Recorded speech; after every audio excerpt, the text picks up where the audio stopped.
Almuradi kwamba sisi ni wanadamu, hatujakamilika, ni wenye kukosea. Ni lazima kuwe na kusameheana, na ni lazima message unapoipeleka kwa mtu ambaye unamwona hayuko sawa, uipeleke kwa nini? Kwa kauli nzuri. Kwa sababu si kauli nzuri tu, bali Mwenyezi Mungu ametoa rekodi nyingine kwenye Qur'ani, wakati sasa anampeleka mtume wa mwisho, mtume wetu Muhammad sallallahu alaihi wasallam, anamwambia waite watu katika dini ya Allah kwa hikma, wisdom na maneno mazuri. Haya ni mafundisho ambayo tunatakiwa tuyapeleke kwa jamii, hasa jamii yetu ya Kitanzania, katika hizi siku ambazo sisi tunaita ni siku tete, ambapo kwa bahati mbaya kuna watu ambao wanataka kuvuruga amani. Kwamba ili uweze kuwa mfano na uishi vizuri katika jamii, ni lazima uwe ni mtu ambaye jamii inakuhitaji. Sio ifikie mahali kama ndio unadondoka basi wote wanafurahi kwamba afadhali kadondoka. Lazima tujifunze kwa viongozi wetu, mitume waliotangulia, jinsi walivyoishi na watu, waliishi namna gani. Agizo la Mwenyezi Mungu ni kutumia hikma katika mambo yote tunayofanya yanayohusu maisha. Kama nilivyoanza kusema mwanzo kwamba tunapozungumzia ibada, tunazungumzia mfumo kamili wa maisha ya mwanadamu. Yuko kwenye ibada, as long as mfumo huo anaokwenda nao ni mfumo halali, ajue kwamba yuko kwenye ibada. Kwa hiyo hili ni jambo ambalo tunatakiwa tulitangulize mbele. Tuhakikishe kwamba sisi ni Watanzania. Utanzania wetu, kama tulivyoambiwa hata na viongozi wa nchi hii nyuma huko, kwamba tunapozungumzia kwa mfano Afrika, ni Afrika yetu moja. Ukimzungumzia baba wa taifa Mwalimu Nyerere, sisi tukiwa vijana, na ndio moto uliokuwepo mpaka kuhakikisha kwamba Afrika yote inakuwa huru, alikuwa akirudia kusema kwamba uhuru tulipata kweli mwaka 61, lakini uhuru huo haukukamilika. Alikuwa anasema haukukamilika kama kutakuwa kuna nchi nyingine bado hazijajikomboa, hazijapata uhuru. Kwa hiyo ni kwamba unapoishi katika jamii, uhakikishe kwamba unampendelea mwenzio jema lile unalojipendelea nafsi yako. Ndugu zangu wanahabari, kama mnavyofahamu kwamba katika chini ya wiki mbili kutoka sasa hivi, nchi hii inaingia kwenye uchaguzi. Uchaguzi ni jukumu letu la kikatiba kama Watanzania. Ni jukumu ambalo linakuja kila baada ya miaka mitano. Uweza Mtanzania kukaa chini ukatafakari na akili yako timamu kwamba nani ni mtangulize mbele katika uongozi. Ni jukumu ambalo kila mtu anatakiwa ahamasishwe, pamoja na kwamba hawezi kufungua pingu kwamba nenda kachague, lakini ahamasishwe, ajue wajibu wake wa kikatiba, kwamba sasa ni wakati wa uchaguzi. Kama ni wakati wa uchaguzi, nini nachotarajia, nani ambaye ningependa aniongoze awe kiongozi wangu katika nchi. Sasa kwa bahati mbaya, tunapofikia muda kama huu, huwa kuna kutokuelewana, na kwa bahati mbaya kuna baadhi ya watu ambao sasa hivi tetesi zimesha kuwa ni nyingi tu, kwamba wanapenda kuvuruga, wanataka kuvuruga uchaguzi. Wakati uchaguzi ni haki ya kikatiba, regardless ya chochote ambacho kinaweza kuwa kimetokea katika nchi, lakini fursa hiyo ni lazima ibaki mahali pake na itekelezwe jinsi inavyotakiwa. Sasa sisi kama taasisi, hili jambo tumekaa na tumelitafakari na kuona kwamba hapana, kwa sababu kazi yetu sisi ni kuwazindua watu, basi tuwazindue watu waelewe kwamba haki ya kikatiba ni kupiga kura. Kwa hiyo tunatoa wito, ndugu waandishi wa habari, nyinyi ndio mtakayotusaidia kupeleka hii message kwa Watanzania, na dunia yote inatuangalia kwamba watu waelimishwe hata kwa siku hizi chache, na wakae mbali na yeyote ambaye anataka kuvuruga uchaguzi. Uchaguzi ni haki ya kila raia, hata kama kuna nini, lakini hilo jambo kwanza ni first priority. Kwa hiyo hatutakuwa tayari sisi kama taasisi, tunaungana na Watanzania kuhakikisha kwamba hiyo tarehe 29 ikifika tunakwenda kupiga kura.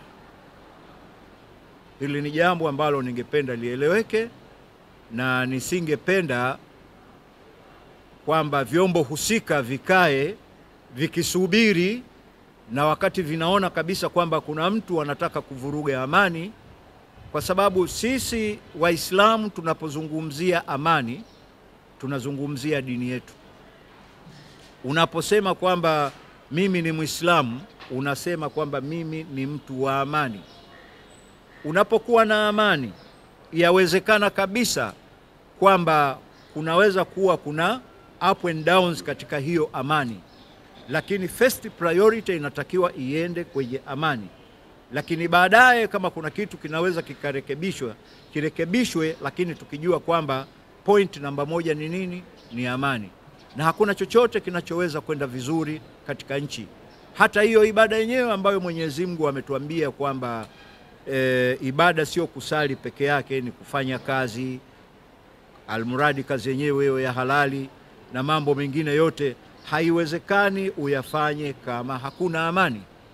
Kwa hiyo na kuombeni sana ndugu zangu, tupeleke hii message kwa Watanzania kwamba hizi siku chache zilizobaki sisi wote tuwe ni wajumbe wa kuhubiri amani, ili tatizo hili amini zoezi hili liweze kwenda salama.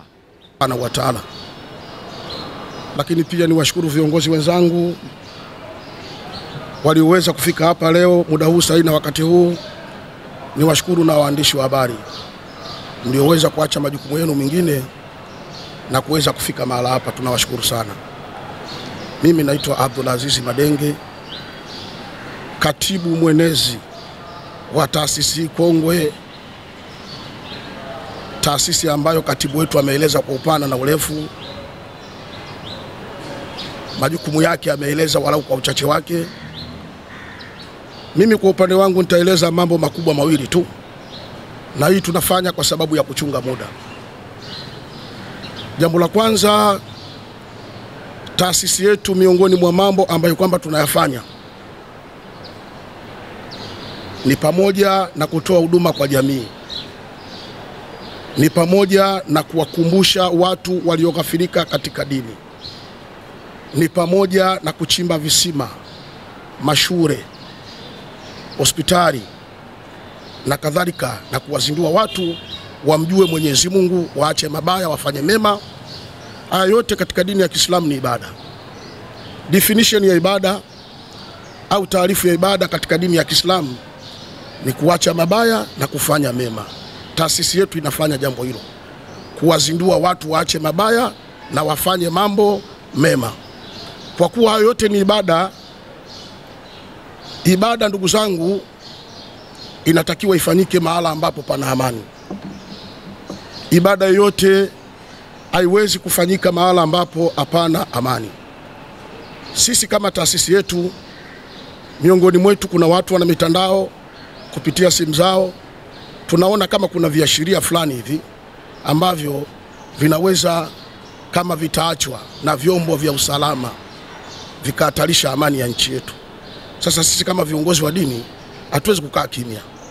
Lazima tuseme, lazima tunyanyue sauti zetu ili watu wajue kwamba viongozi wa dini nao wamesema.